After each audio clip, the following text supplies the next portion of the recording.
আসসালামু আলাইকুম, কেমন আছেন আপনারা? ভালো আছেন? আমি কাঁচা ছোলার রেসিপিটা দেখাবো, মাখানো রেসিপিটা। প্রথমে কাঁচা চানা বা কিংবা ছোলা বলি, তো কেউ চানা ছোলাটাকে আমি এর আগের দিন আমি ভিজিয়ে রেখেছিলাম।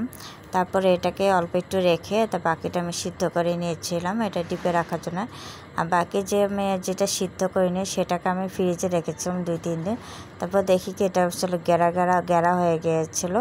তো তাড়াতাড়ি করে আমি এটাকে অর্ধেকে ছুটিয়ে নিয়েছি, কারণ আমি কাঁচা ছোলা দিয়ে মাখানোটা খাবো রোজার প্রথম দিন।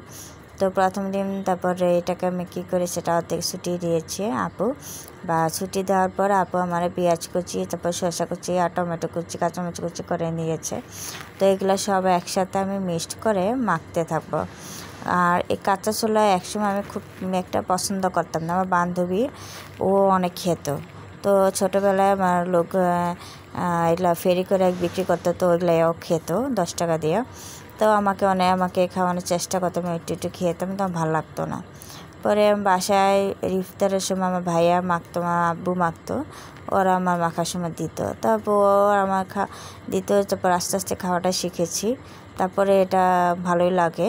তো রোজার প্রথম দিন এটা মাখলাম, কেমন হয়েছে সেটা অবশ্যই কমেন্টস করে জানাবেন। আর কারা এগুলো কাঁচা ছোলাটা পছন্দ করে মাখানোটা, তারা অবশ্যই আপনারা জানাবেন। তো আমি এটাকে ভালো করে এটা ডলে মাখবো, কারণ এটা তো কাঁচা ছোলা, এটা ডবল থাকে, এটা অর্ধেক করতে হয়, এটা হাতটা ডলতে হয়। তো আমি এটাকে সেভাবে এটাকে ডলে নিয়েছি। তারপরে একটু লবণ নিয়ে নিয়েছি, লবণটা দেওয়ার পরে আবার এটাকে মাখতে থাকবো। মাখার পরে আমি একটা লেবু টুকরা নিয়ে নিব।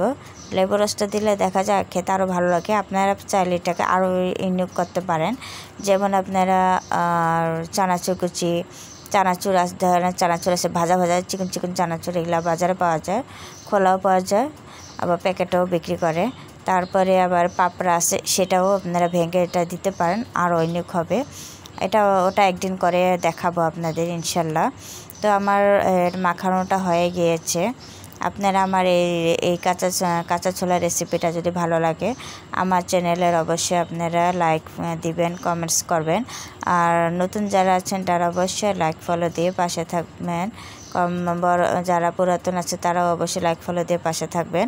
আমার চ্যানেল লাইক সাবস্ক্রাইব দিবেন, তারপর কমেন্টস করবেন।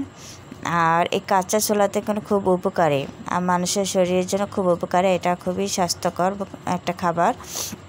আপনারা এটা ইফতারের সময় সুদাও খেতে পারেন, অথবা মুড়ির সাথে মাখিয়ে খেতে পারেন। মাহে রমজানে আবারও শুভেচ্ছা জানালাম, ভালো থাকবেন, আল্লাহ হাফেজ।